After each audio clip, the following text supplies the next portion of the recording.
I thought it was about time that I talked about my experiences with psilocybin mushrooms. Now, these are something I've used fairly regularly over the years, and I had a few requests from people asking me to talk about it. So, let's do this!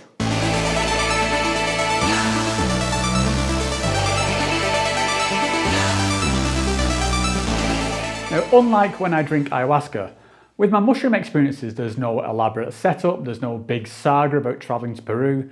It's just always been me and my wife Rachel, here in our home, and we've had some incredible experiences. And the one I'm about to share I call the Utopian Psychedelic Super Society of the Future. Okay, it's a bit of a mouthful, but stick with me and hopefully you'll see that based on what I'm about to describe, there just really isn't anything else I could call it. And honestly, I have got no idea how I'm going to visually represent some of the stuff from this trip. It was just bonkers in the best possible way. So hopefully I'm going to be able to do it some justice purely with my storytelling. The night begins in a pretty straightforward way. We have a few little rituals which we've incorporated from our ayahuasca retreats. We clean up, we put on our tripping outfits, we light some incense, smudge each other, splash on a bit of agua florida, and we're good to go. Oh yeah, and we take a shit ton of psilocybin mushrooms too. That always helps. So Rachel was on 1.5 grams because she only needs to look at a mushroom and she's completely off her tits. For me though, I took 7 grams. Not that I was trying to do anything heroic, but I do have quite a high tolerance for psychedelics. Or so I thought. Rachel takes hers in a tea with some lemon juice and I just swallow them down, usually mixed in with some yogurt. And then, well, we just wait for the magic to happen.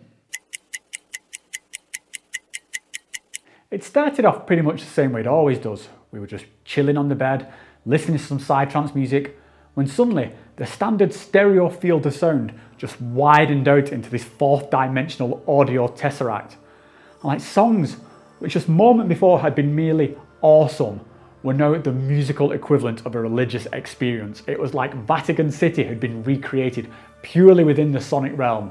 Rachel and I turned to each other, look into each other's eyes, and we've got this expression of, oh my God. And then we just burst out laughing in pure joy at the gobsmacking awesomeness of what we're hearing. Every single word we could use to describe it would have been an absolute cliche. It was epic, incredible, awesome. We laugh and dance around the room, and she's spinning and twirling scarves like an Arabian princess, while I stomp around in circles doing a bad approximation of some kind of tribal dance, a bit like Jim Morrison does from The Doors. I play my frame drum, relishing the nuance and vibrations that emerge after every percussive stroke. We laugh, we sing, we just live in the moment as human beings, enjoying the liberation from the needs of our ego and relishing the simple pleasure of being alive.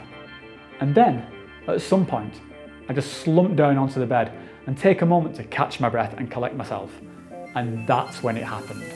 I found myself transported to another place outside of time, where physical space merges with the pure consciousness and forms some kind of library of existence. Sprawling neon hallways open up before me, containing the forgotten secrets of the universe. Endless rooms branch off, containing all of history. The shelves align with dreams and technology and DNA, assembled into never-ending archives. The biology of our past merge with the subconscious thoughts of our collective species. Holy fucking shit. I mean, what am I supposed to do with this? I lift my head up to look at Rachel.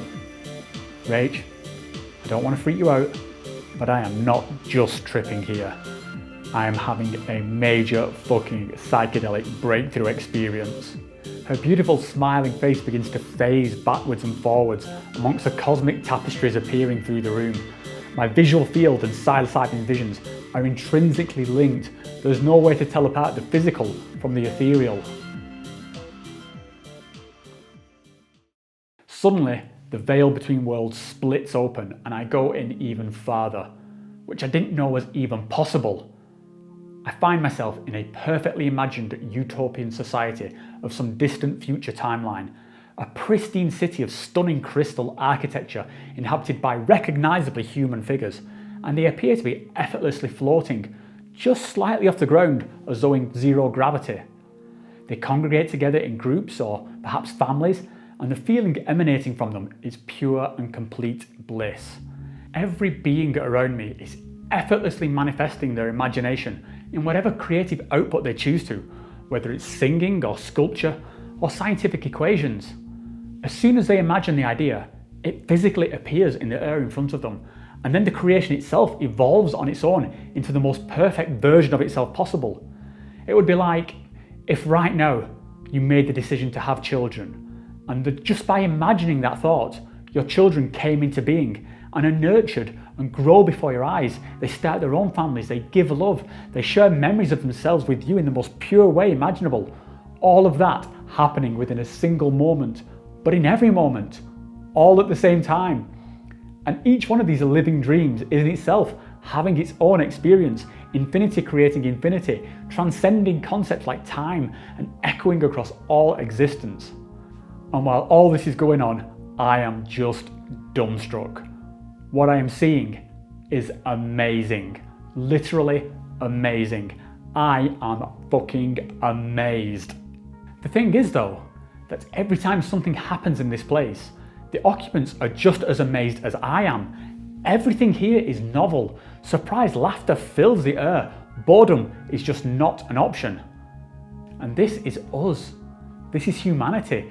This is where we could get to as a species if we just make the right choices. A world of never-ending joy, without suffering. It's a vision to aspire to, the very definition of a higher power, and it fills me with hope and wonder. Slowly, the vision begins to fade, and I find myself back in our bedroom. Rachel is holding my hand and looking at me with those big, beautiful brown eyes. As I'm looking at her, the thought is going through my mind. God, I just love you so much. Thank you, universe, for giving me this chance to spend my life with this incredible woman, my best friend, the mother of my children, my moon and stars. My heart just isn't big enough for the gratitude I feel right now. Thank you. And this is why I believe plant medicines like mushrooms or ayahuasca are such valuable teachers.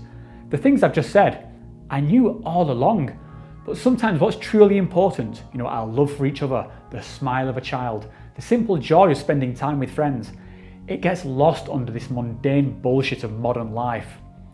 Sometimes you just need that helping hand to remind ourselves of who we want to be, rather than being the person who we mindlessly act out, even while internally acknowledging that this is not who we are. The night comes to an end, and so as always, Rachel and I sing a song together to close the ceremony and signify the end of the night. And I'd like to share that song with you now. It's a Tibetan lullaby which we first heard in a documentary called Tashi and the Monk. It's a superb film which I'd encourage everyone to watch. It's an absolute heartbreaker. The song is about the concept of mother and unconditional love, the contract that's made when a new life is brought into being. The thing is though, that the children you can hear singing are all orphans. They don't actually have a mother, but yet they sing this song to something out there, something transcendent which they don't quite understand, but they feel it. And there's a special significance there for me because I also grew up without a mother. And I didn't fully realise the meaning until making this video now, but I look at it in hindsight and yeah, the connection is obvious. Anyway, I hope you enjoyed this video and I leave you with A Mother's Love, which is a song by the children of Jansi Gamal Orphanage in Tibet, which we use to close off all our ceremonies. So thank you very much for watching and I'll see you next time.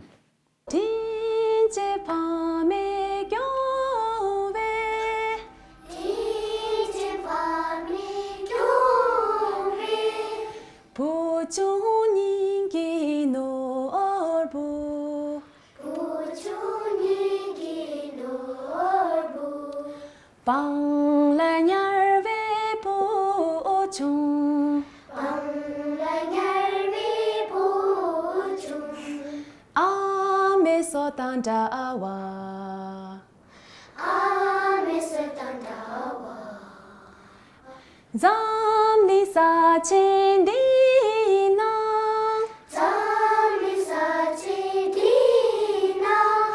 Katin cheva amaya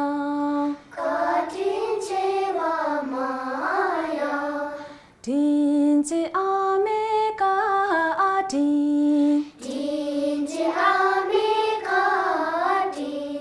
Chichu satami indu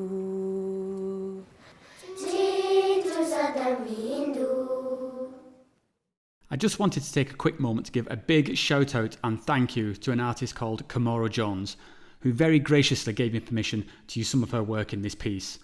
I'm going to leave a link to her Instagram account below, but seriously, I mean, just look at this stuff. It's incredible. I think it perfectly visualised the kind of imagery I experienced. And like I mentioned earlier in the video, without this, I'm not sure how I was going to represent it. So again, thanks a lot, Kamora. There's a link below to ArtSoldier77, her Instagram account. Check it out. Mind blown. Also, I just want to give a big thank you to people who support the channel financially. Anthro Teacher, Veggie Metal, James Rush and Drew. And to all you guys who take the time to watch and comment, you are all very much appreciated.